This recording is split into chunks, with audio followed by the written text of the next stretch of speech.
Good morning, everyone.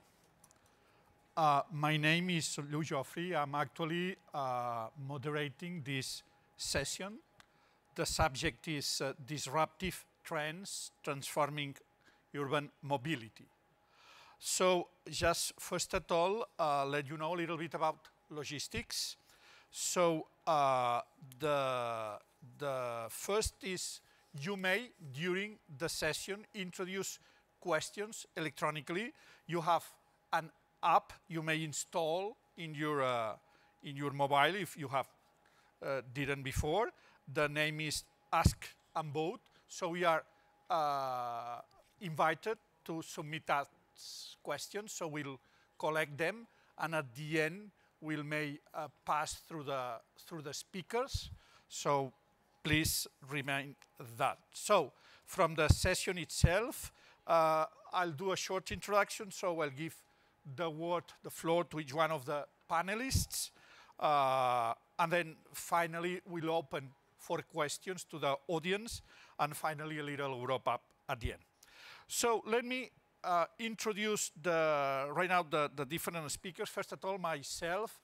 I'm a professor at the Technical University of Catalonia here in Barcelona, and also I'm mainly, that's the reason for being here today, I'm the academic director of the CARNET. CARNET is a public-private consortium on mobility, joining companies, academy, and institution around the mobility here around Barcelona in the large sense, around meaning through all the European dimensions. So from that into the session we have today, we are all convinced that mobility would be one of the big drivers for plenty of aspects that economic, industrial, and social, and especially for cities, that would be certainly one of the major drivers. So here we have a set of panelists that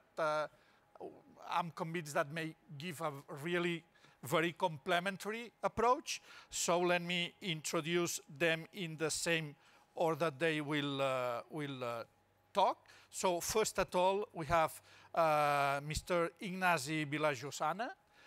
He is the CEO and co-founder of Worldsensing, a Barcelona-based IoT pioneer and operational intelligence provider. Thank you for being here. So the second one would be coming from a little bit further. His name is Chris Atkins. He's actually Vice President for Digital Government Transformation of SAP, and he comes from the States. So he serves as Vice President for Digital Government Transformation at SAP Public Sector, and he guides SAP efforts to provide through leadership in the area of digital government and related areas. So on my right, the third speaker comes from London. He's the Vice President for Enterprise Partnerships for Mastercard. His expertise in digitizing city transit is founded upon 10 years at Transport for London, now leading this Mastercard area. So he combines both public and private experience. And finally, Mr. Chris Atkins, Mr. Peter Marland. He's the mayor of Milton Keynes Council in United Kingdom. So that's really exceptional also having him just bringing to this presentation the feeling, the pulsing of the cities. Milton Keynes is a real dynamic city, and he has been interested in the area of smart cities for a certain time that combines with this city experience. So thank you all of you for being here, for your complementary experience. And so let's start with Mr. Ignasi Vilajosana. Please, floor is. Hello. Good morning. I lost my voice during last days, so this means I was selling a lot. And I will try today to talk about a new concept that we are introducing, which is the operational intelligence. And we will try to show you how we are helping cities to make their mobility management more responsive. And I think that the responsive term is very important in the days we are living. No? And during these days, if you have seen more of these talks, probably you have heard this sentence for many times, no? And essentially, cities are becoming centers of global economic development. No? We are in the knowledge economy. They are the centers of the real development, but they are facing, and their leaders need to overcome very strong and pressing challenges. No? And the main driver of their growth is attraction of talent and investment, and that's key in the knowledge economy. And they need to do that, facilitate the speed of interactions. It is not the same interactions that happen in a mile in New York than in another very spread area somewhere. And of course, given our political and geopolitical context, take into account the actual geopolitics. And besides all of that, no, and the leaders in our cities, what they need is to manage a very complex ecosystem. No? And as you know, the ones that are in the public sector, no, they need to work with the legacy systems. No? A city is a brownfield. No? There are many all instrumentation, all types of systems already deployed for a while. Very complex stakeholders ecosystem, departments, silos, political parties involved, providers, etc. And of course, the economics, no? That it's the reality of the economics of cities, what it is, no? And then another very important, that is in this new era of talent attraction and the need to attract talent, citizens are every day becoming more and more. They require more attention. They want to be listened and they want to be participating in the political decisions in the city. Then. And another one, which is happening, it's a reality, and this is this intermediation of the new mobility services, Uber, Cabify, the biking systems. We cannot stop them. So that's the real challenges that cities face. Then how the authorities are reacting in front of this context, no? So we have seen, I'm not sure what has happened. Okay, sorry. So we have seen many cities that they keep on talking about this concept, and they have done nothing. We saw others that they have changed their internal organizations and they organize with different specific departments like a smart city departments and try to address the challenges from there. There are many that have implemented some pilots of some digital technology. They adopted this technology to try to cover the digitization of a silo, and few, they are focusing on building PPP models and involve the private sector to finance real use cases that provide a real outcome, a real value to cities. And a minority understood that involving citizens will make their cities smarter. No? And it's about citizens, having our citizens in the center of our decisions, because they are the pool of talent that we need to make them our economy. Then. And the leaders, no, and having working with some of the leaders, no, they understood very quickly that the citizens' feedback is key in their decisions, and they involve their opinion, their messages in their decision-making process through systems of insight that aggregate information. They get the insights and make them actionable in their decision-making process. No, with that, they increase efficiency. They improve their communication channels and establish direct communication channels with the citizens, and overall they open their cities to innovation from third parties. No? We have seen over the last few years two main steps. 1 and 2 is what has happened mainly. So we have seen digitization and monitoring of some silos as the key drivers of the smart city adoption. But today, what we see is that the way to go is to go to a prediction, acting, and engaging with citizens. That's what we did in the city of Bogota in Colombia, 11 million inhabitants. We managed to build our mobility solution, which is a solution that connects to a multiplicity of subsystems in the city, aggregates all the information in real time, and we support the decision-making process for cities so they can react in a more efficient way. The answer and the KPI that we managed to achieve is a reduction on the time of response of the police in front of a traffic incident from 12 minutes to 8 minutes, which is saving life. Then the citizen engagement, it has proved that if we empower citizens to collaborate, to tell us what's going on, if they saw an incident, like Waze is doing, like many other companies are doing. So we will get a lot of information from them, but more importantly, if when we solve this issue, I have a hole in front of my house and every day when I drive my car, I hit the hole and I complain. When you solve it, you tell me. And then this is a very strong tool to improve our governance. Then, just to finish, and I would like to finish with a question, and with this context, does smartness come from increased control from cities, or does it come from improving responsiveness and engaging citizens? Thank you very much. Okay, let's move to our next speaker, Mr. Chris Atkins, please. Thank you. Thank you.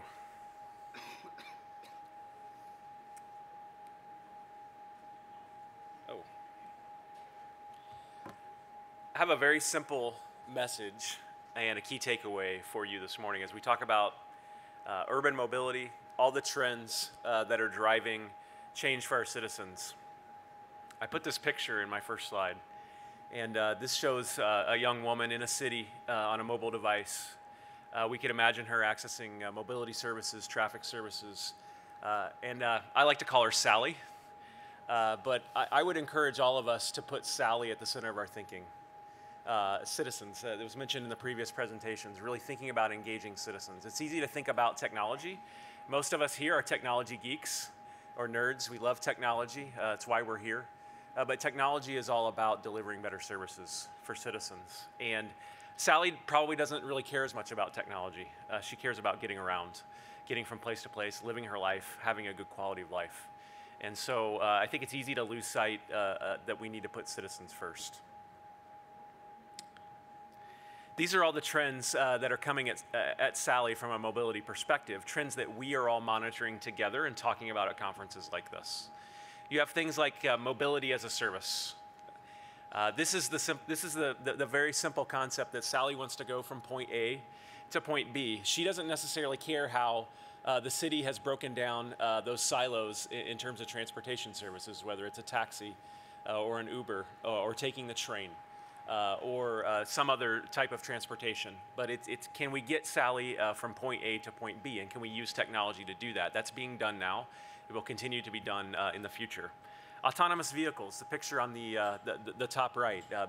We're going to hear a lot more about autonomous vehicles from some of the other presenters today. But how can we harness the power and the new models that are presented as a result of autonomous vehicles to benefit Sally? It's all about Sally. Bottom left, the sharing economy. How can we harness and leverage the power of the sharing economy to benefit Sally, particularly in concert with autonomous vehicles?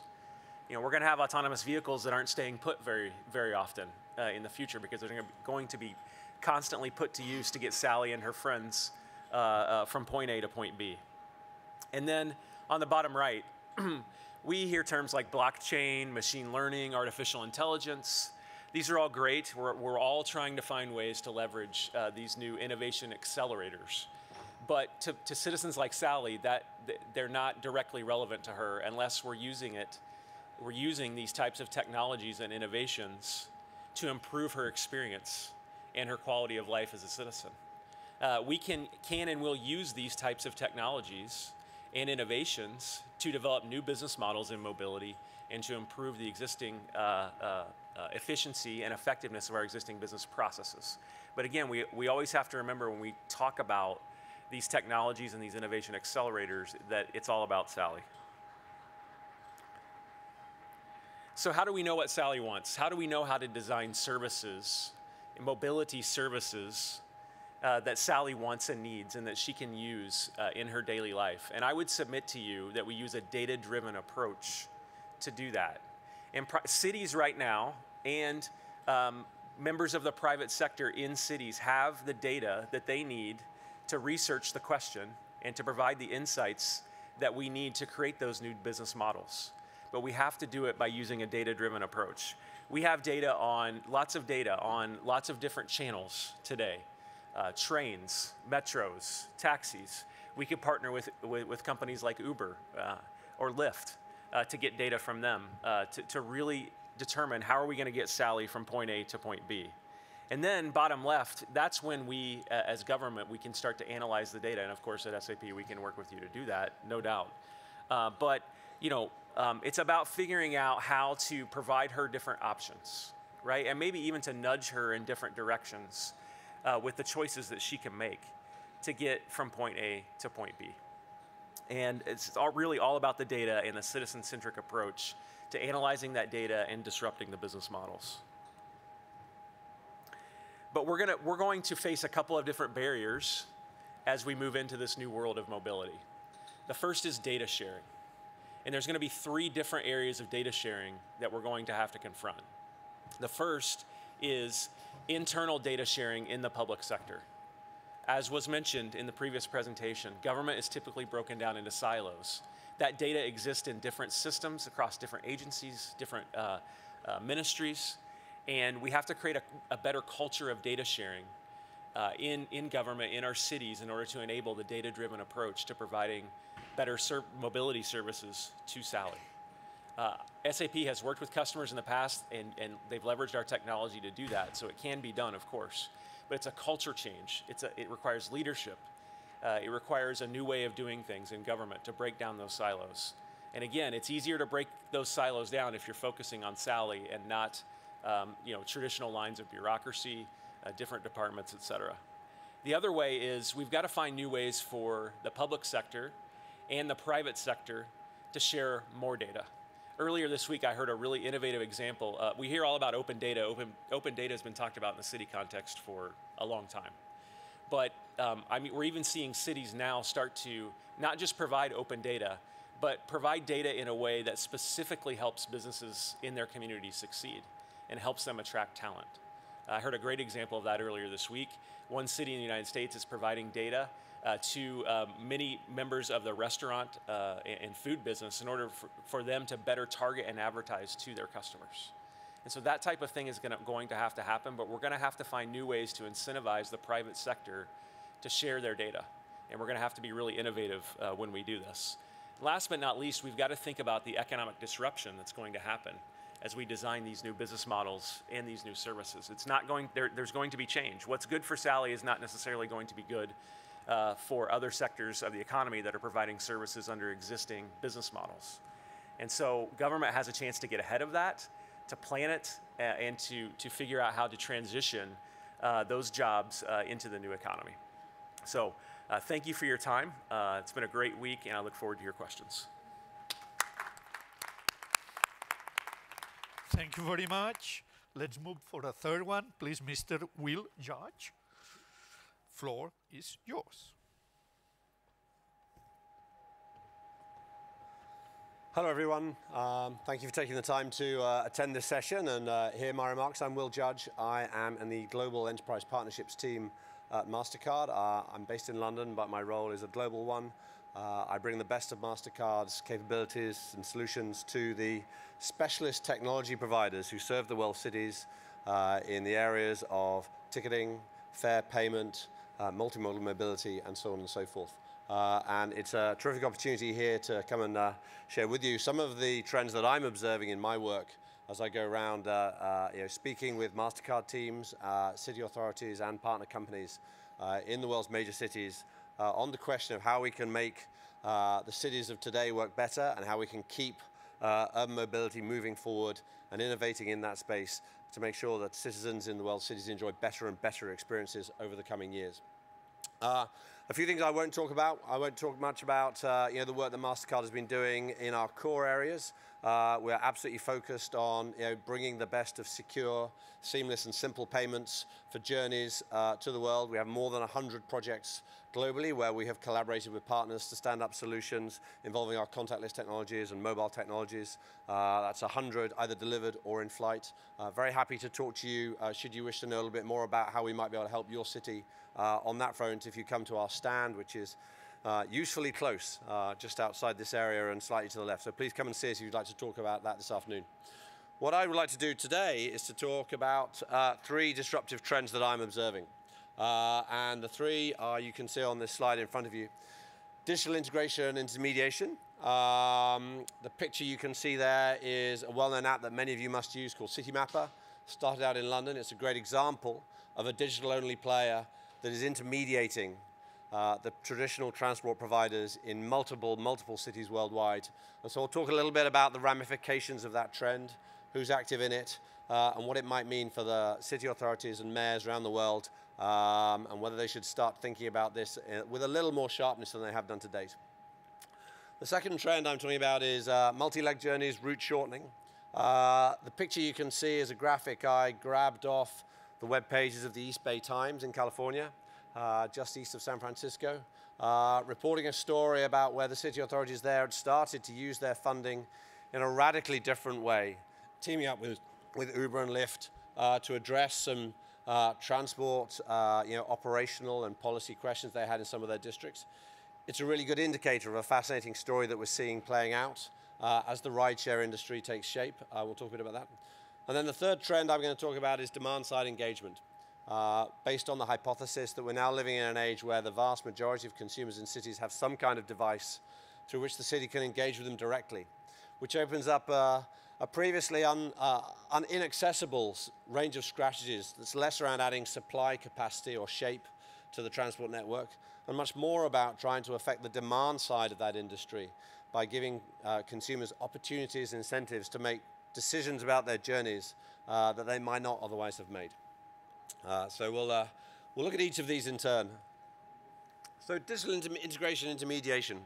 What do I mean by that? Well, previous speakers have affirmed, I'm sure it's patently obvious to you all, that every business is generating reams of data, and most cities have either for public policy and open data reasons, or because they have seen business cases and revenue stream opportunities, published great ranges of data about the transport operators who work in their city through open APIs.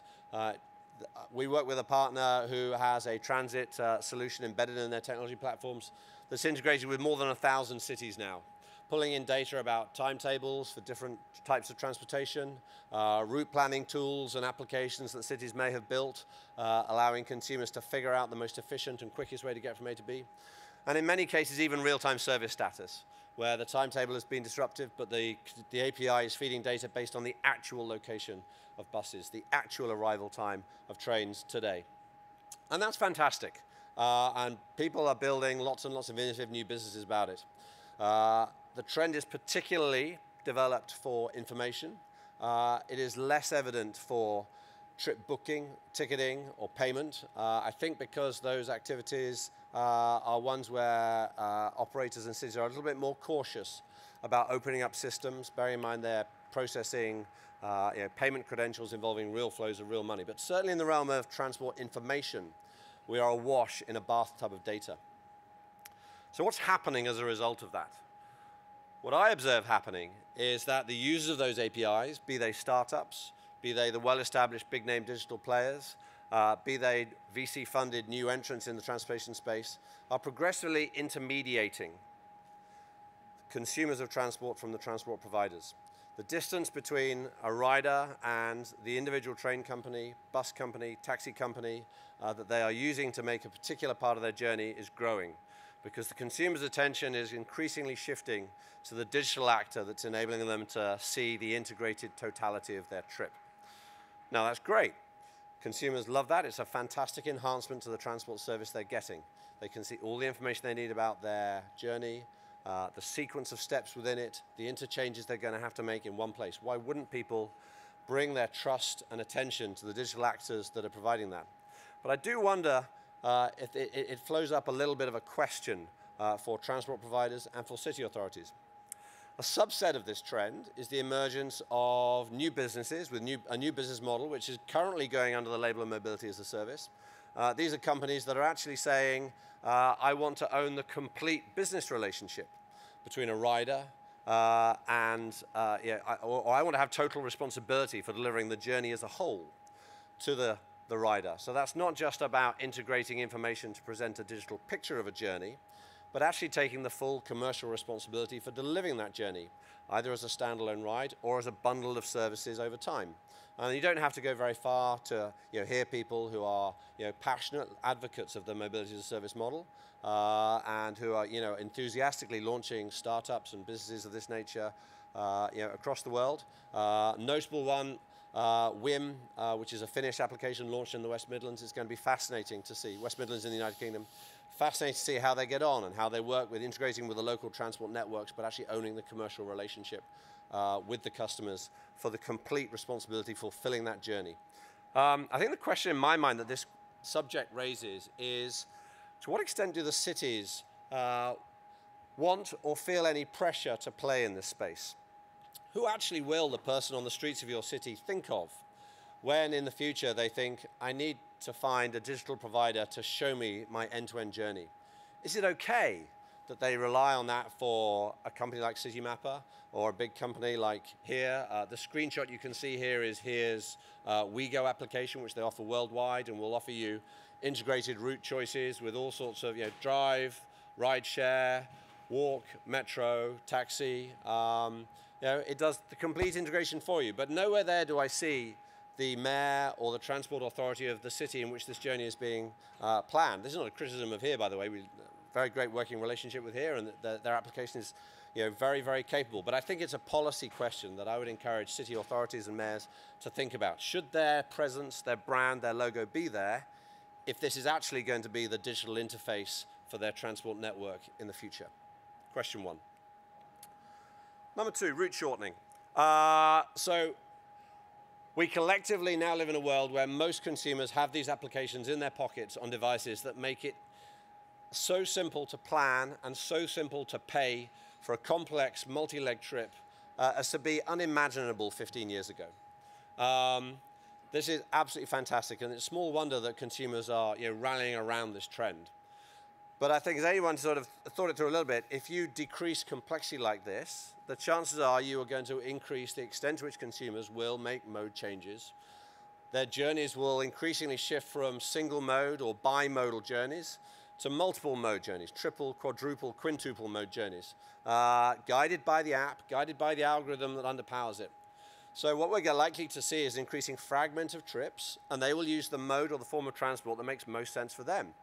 In the center of our cities, this is likely to be the big high-capacity transportation services that we're all familiar with, metro rail, tram, BRT. But at the fringes, customers are going to want to buy the service that takes them to the door. And that historically has not been buses. I suspect that one consequence of this trend will be a trend towards consumers shifting to rideshare and e-hail for the first mile and the last mile. I think you will see an erosion of the revenue base of buses, especially in the periphery of cities. And I suspect that some cities will need to respond by route shortening. And by route shortening, I mean only running the buses where there's sufficient aggregated volume to make it economic to do so. The TNCs, of course, the Grabs, the Lyfts, the Ubers of the world, are very happy to support this trend. There are some fascinating cases in the US where they are entering into truly collaborative public-private agreements where the city's transport funding is not being used to buy services directly, it's being used to subsidize rideshare rides. As a rider, this is a fantastic thing. I was just discussing with the panel beforehand that for many people, particularly people who feel vulnerable late at night, on a journey out of the city, this is the right answer for the last mile rather than walking home. Why wouldn't they do that? But I would encourage you all to think about the impacts on the core traditional transport operations. They are going to change shape, and I think cities are best advised to be ahead of that trend and proactive in trying to strike innovative deals with the new actors in this space that sustain the economic model of transport in the city and ideally make it better for everybody, rather than being short. And so my final trend is demand-side engagement. We're very pleased to have announced this year at Smart Cities Expo the results of a really interesting project we did with City Digital in Chicago over the summer, where we helped them really grapple with Chicago Transit Authority's biggest congestion headache, which was evening baseball games in Wrigley Stadium. The layout of Chicago is such that on a September night, when there's an evening game, starts at 7 p.m., the Red Line northbound is absolutely filled with two groups of people. Commuters going home on their regular journey home, and lots of enthusiastic baseball fans heading up to the stadium looking forward to a great evening. And the honest truth is that it happens so frequently, there's no business case to scale up the capacity of the Red Line. It's infrequent, it's predictable. And so we sat down with City Digital and with CTA, and we posited a different approach. We said, why couldn't we find some way of incentivizing people at the top of that demand peak to make a different choice? It was a very, very simple test. We said, could we somehow engage with them to just make a suggestion to say, you could go an hour earlier or an hour later? And that is a proposition that worked for both classes of people. If you're a commuter, if you have the flexibility to go earlier and work from home, why not? Or if you have the ability to work a little bit later, get something finished off and go later, why not? That works for many people, but not all. Equally, if you're a rider, I think you'd be hard-pressed to incentivize somebody going to the game to turn up an hour later. I'm very happy to accept that criticism. But you know, the proposition that says, why don't you go up to Wrigley Field early? There's a fantastic environment there with lots of things to do, experiences to enjoy, and many people responded to that. So we tried it out in Chicago with CTA's help. We engaged with a great partner of Mastercard's called Cineverse. They offer a really good, globally available SMS digital engagement program. We built a program of engagement with them and with CTA to sort of recruit riders on the Red Line ahead of time, and then in a very focused, tactical way, deliver SMS reminders or suggestions or incentives that they might do something different on game night. And the results were really interesting, very much more material shift in the number of participants who are traveling in that 5 to 6 p.m. peak than we anticipated before. It was double-digit percentages. So that's a really encouraging result. And we, Mastercard, are certainly going to do more work in this. We're going to try and bring some of our merchant partners in. We're going to try and use some of our analytics to see if we can target these messages much more precisely than we were able to do this summer. But I think the general message here is this, that as a city, the opportunity to use these mobile digital technologies to make very precisely targeted and timed asks of people in your city, whether they're residents or just visitors, could be a very powerful transport management and demand management strategy in the future. I would encourage you to look at it. One big question, of course, is how does this scale? This trial was done with just a few thousand people. But if we can find a model that works at mass scale, tens or hundreds of thousands of people, I think it may prove to be a compelling and really interesting new 21st century addition to the Transport Operations Manager's Toolkit. Those are my 3 disruptive trends. Thank you very much for listening to me. I look forward to taking your questions. And if you'd like to discuss anything that I've mentioned, the Mastercard booth is just out in the hall out there. Thank you very much for your attention. Okay, then the final panelist would be the Mr. Peter Marland.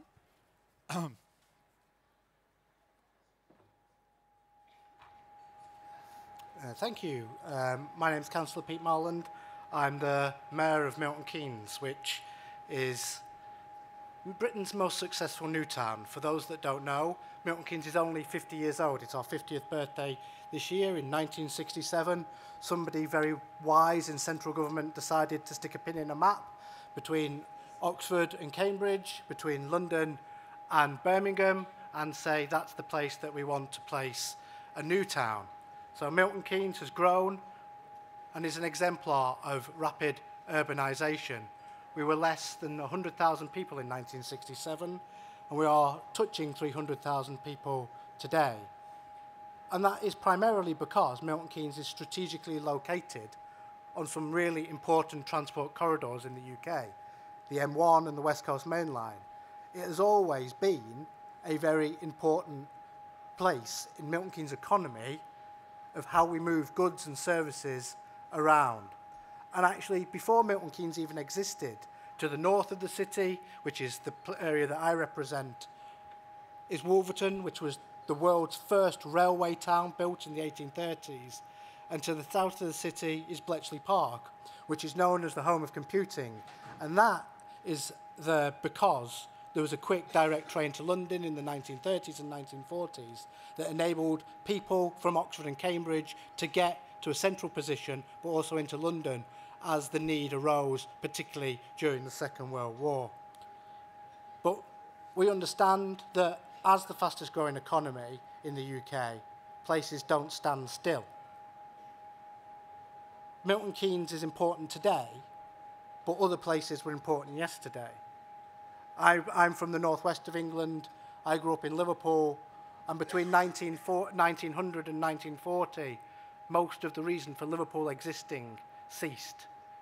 A lot of my family are from Manchester, and in the same amount of time, those global world cities declined. We wanted to be in a position where we don't get to that decline before the next innovation and the next change in economic circumstances. So we undertook the MK Futures 2050 programme, which is around addressing the barriers to sustainable housing growth in particular, improving the lives of our citizens, and build leadership in urban innovation. The most important one of those is improving the lives of citizens, because nobody will vote for me at the end of the day if the city goes backwards. Nobody will vote for a leader that says tomorrow is going to be infinitesimally worse than yesterday.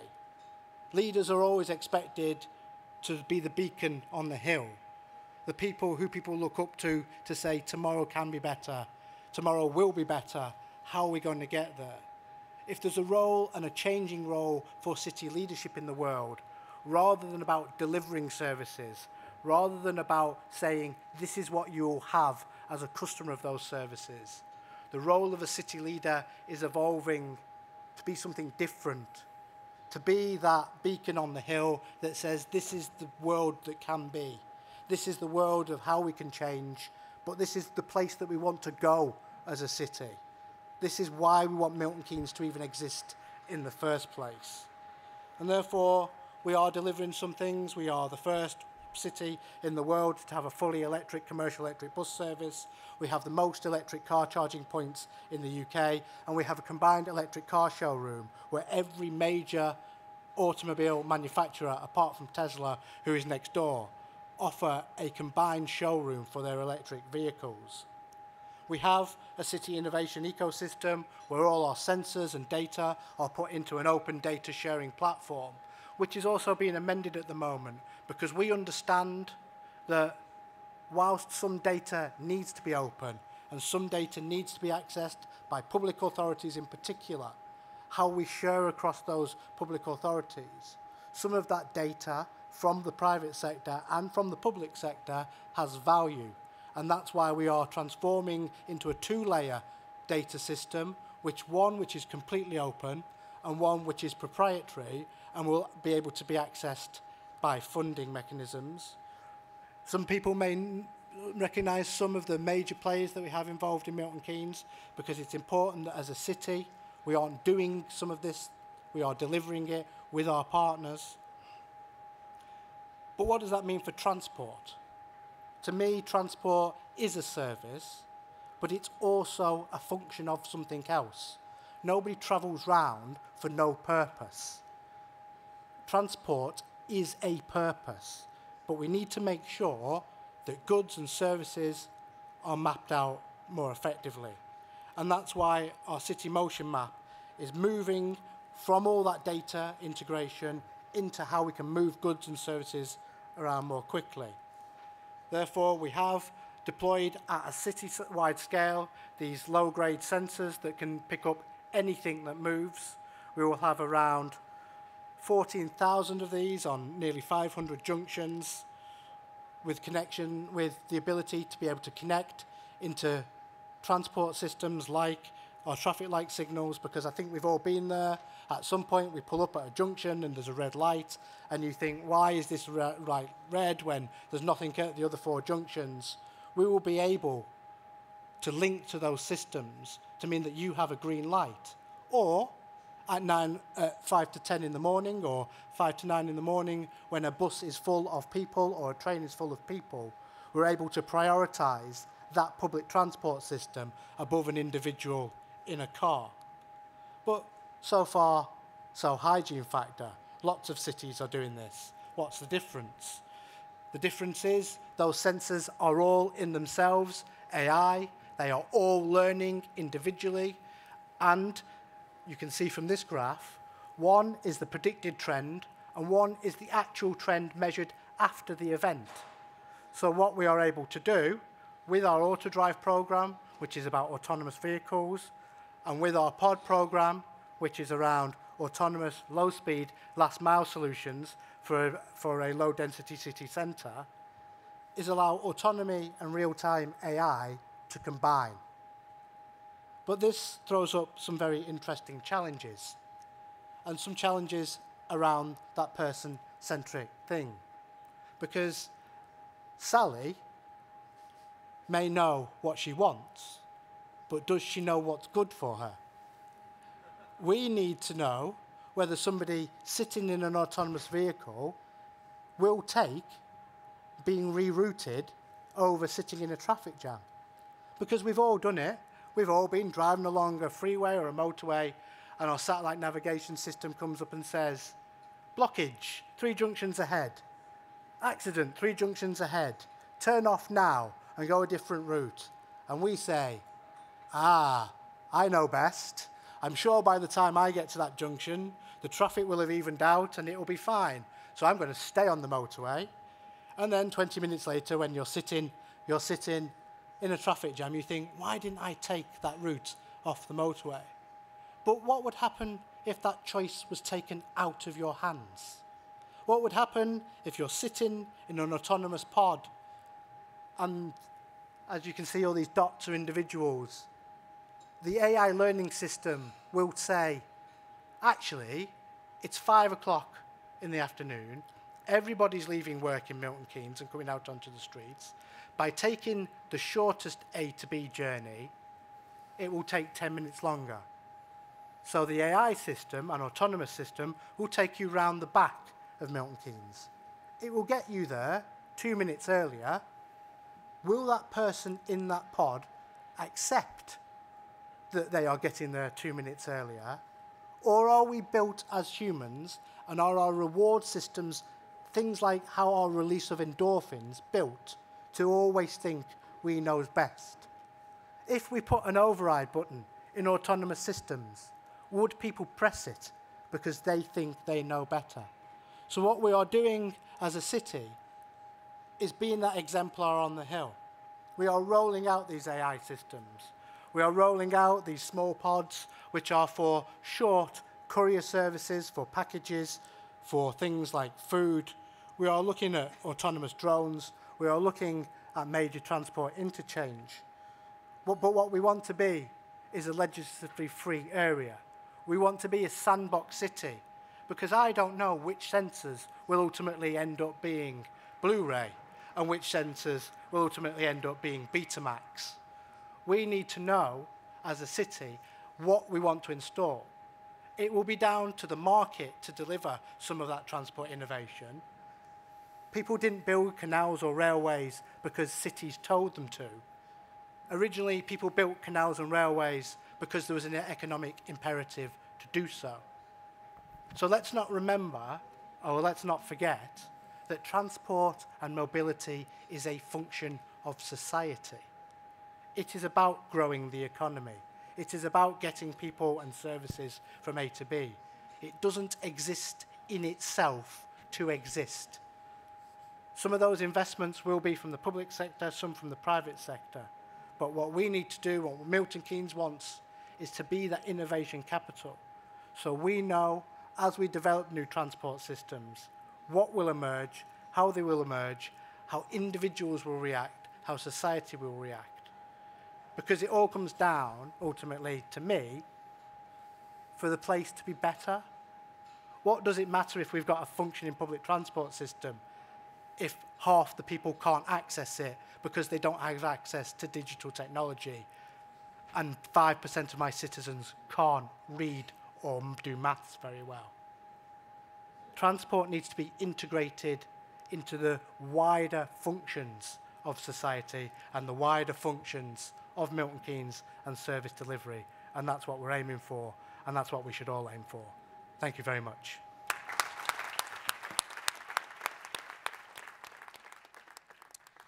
So right now it's time for questions. In the I'm supposed to be fed with some questions, but in the meantime, is there any comment from someone of you that would like to compliment some of the previous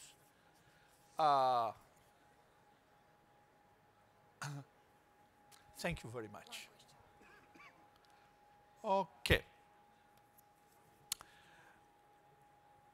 The first question I have comes from Lluis Puerto. The question is, do we need Mastercard if blockchain becomes more mainstream for value change? Would anyone else like to take that one? Mastercard and blockchain. So a rather bigger question than trends in mobility. I think the short answer is yes.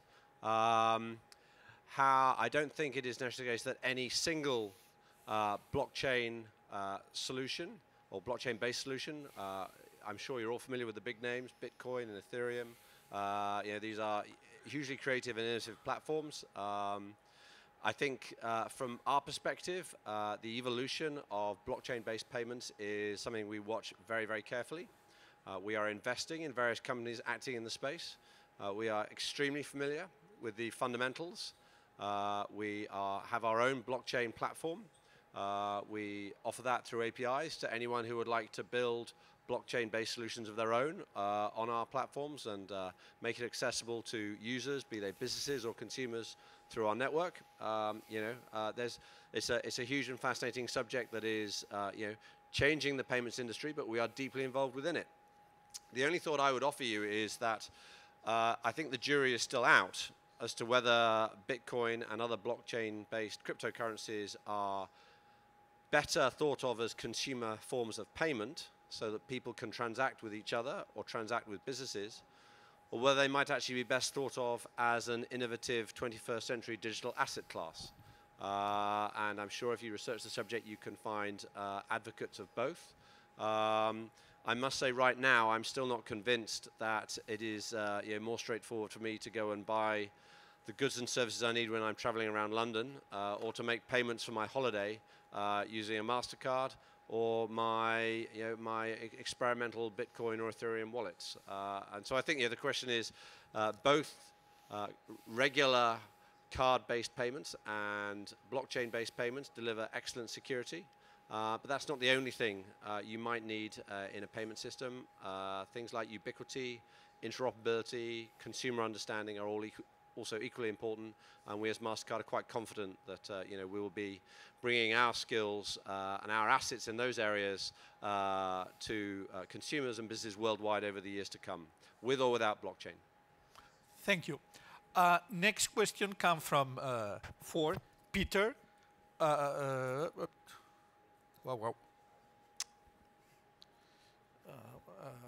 Please keep it. I got. Should I busk? No. The question was, could you explain a little bit more the two layers of you mentioned of the payments and who pays for? May I get back the? We talk about MK Smart. Yeah. Yeah. So the second layer is newer. Okay, sorry. The question is, can Peter explain more about the two-layer data system, free and open and paid for? Yeah, so I think the holy grail of a lot of smart city and open and data platforms is around actually what commercial output there is going to be from it and the price of data, basically the value of that data and how that data is being sold as a commodity. I think there is a debate to be had, and this is where actually we are, and the MK Smart program is run out of the Open University with BT and Harway and ZTE. And what we're actually trying to do with MK Smart is build a model that actually has some sort of economic output and also a social output. So I don't think there is any very clear line between what is open data and what at the moment is proprietary data. Actually, I think there are some things like sharing data between the Health Service and Milton Keynes Council and the Department of Work and Pensions, who administer welfare benefits, and the hospital, to try and understand how we can improve services to a small amount of people. But then actually, what does that mean if Mastercard put their data into the system? Because some of that will be able to benefit for the city, and there could be an agreement there, well, actually, the city can use it for free, but if individual startups are going to use it, then actually we'd like to charge those individual startups because they get commercial return out of it. So that's how the system will work, I think. It's talking on an individual basis to the people that put that data into that data hub about what they think can be of social benefit and what they think can be of commercial benefit. Still with having Peter, there is a second question. How do you assess products and services suppliers for the smart city initiatives? How do you assess them? How do you? Good question. Because obviously, like all local authorities and all intergovernmental organisations within the EU, we are subject to due procedures over a certain amount of money. But I think as a council, what we've tried to go down more is of the competitive dialogue process, more of understanding what outcomes we want to see as an organisation and as a city, and actually having an open conversation with any individual and any service that may want to come in and provide that service within the city, rather than going for a standard procurement and commissioning model, which is effectively we have £1 million to spend, and these are the service level agreements, and 5% will be commissioned on social value, and 60% will be commissioned on quality, and 40% will be commissioned on this and that. Actually, what we are trying to go down is a more open dialogue and competitive tendering model, which are really based on outcomes that we'd like to see at the end of it. So rather than saying, for instance, that we'd like 100,000 people to have a flu jab every year, what is the point of having those flu jabs? It's about having a healthier society. So are we able to say, well, actually, we can block up more services in that rather than having an individual service package that we're going out to tender with? No, could you recover for me? It's just ended. I didn't. Okay, so it was a last open question for everyone. The question being, how do you imagine? How do you imagine the incentivization of the private services just to configure the whole system? What could be the kind of incentives for the private sector to participate on a... Okay, so the proper question is how the panel envision incentivizing private companies, infrastructures and OEMs, etc., to share their, no, that was for the data, to share their data on an open platform. Wow, yeah. I think that risk sharing can be a great way to collaborate, meaning that at the end of the day there are many new technologies that need to be adopted by public sector, but this is also risky by the public sector. So if there's a policy to share data, share value, and share risk, I think you could balance a nice trade-off. So I think many companies will be willing to share and exchange their data in exchange of some compensations or some investments and some commitments. Okay. I would just add to that the classic model of, you may not have all the data you need to optimize your services for your citizens. You might partner with the private sector to make some of those capital investments for you, particularly centered around the Internet of Things, and then have agreements where the company is allowed to monetize that data to put to use in to generate new business models for them, to improve their processes as well. So that could be something that you throw into the mix too. I think the only thing I'd mention on this point is that data doesn't come from nowhere. Data is generated by the actions of people. and the people whose actions create that data, oftentimes are the owners of that data. It's information about them. It's information about the things they've done in their lives. And so it's really important to think, very rigorously about the need to get their proper consents, to make sure those consents are managed and sustained and not assumed, to make sure that data is used in a way that respects the privacy, not just of people, but also of the businesses. And so all our work in Mastercard with trying to wring out insights from the rich data we see about people's transactions all the world is primarily governed by the need to ensure that the platform through which it is offered to entities and businesses that would value it is one that allows those consents and privacy requirements to be respected and maintained. And so I think that would be my suggestion for Cities of the Future. Anything you can do to facilitate getting, managing and maintaining consents in a way that citizens buy into, and I wholeheartedly support the remarks that my other panelists have said about citizen engagement and the need to make sure that these processes are done in a way that is consensual and collective. I think that would be that's an area where innovation might really spring up in the smart city space, a sort of an approach to consents between the public and private sector. Okay, thank you. Peter? So I think incentivization is all about benefit.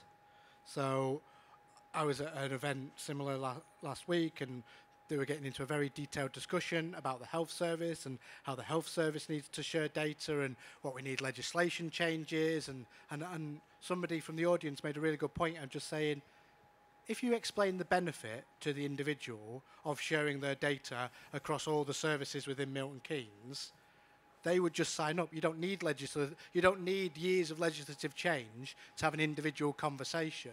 So I think explaining the benefits, wherever those benefits may lie. So as a council, if a healthcare provider came to me and said, actually, if we share this data with you at this cost, we think you could save £1 million on your adult health and social care bill, why wouldn't we take the £800,000 saving? So it's explaining and being clear about the benefits, and often having individual conversations between organisations, often at face-to-face level, because I think somebody mentioned it, is technology is dumb and people are smart.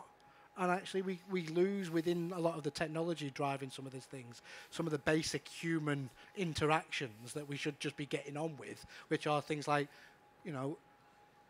by sharing this data with me, I will be able to make sure that at 60, you won't need a really painful hip operation. Can I have your data, please? And they will say, yes. And then where do you sign? And so it's about explaining and being clear about upfront benefits. Okay, thank you. That's the end. I have been asked to make a just last resume, just 3 messages. A, Sally. I mean, that's the first message, set in different ways, improving life of citizen, demand-side citizenship engagement. But Sally, keep that in mind. I think that's more and more clear. Second one is data sensors, the importance, all the aspects we have been looking at, the data-driven approach, the economy of the model, the last comments we were given, and finally the importance of the intermediation, the mobility as a service, who is playing there, how we create complicity, how do we promote, how do we facilitate. Major mentioned the name City Moving Plan, things like that. So I think that the 3 pillars. So let's stop here and let's invite you to visit Milton Keynes, that we discover where it really is. So thank you for being here.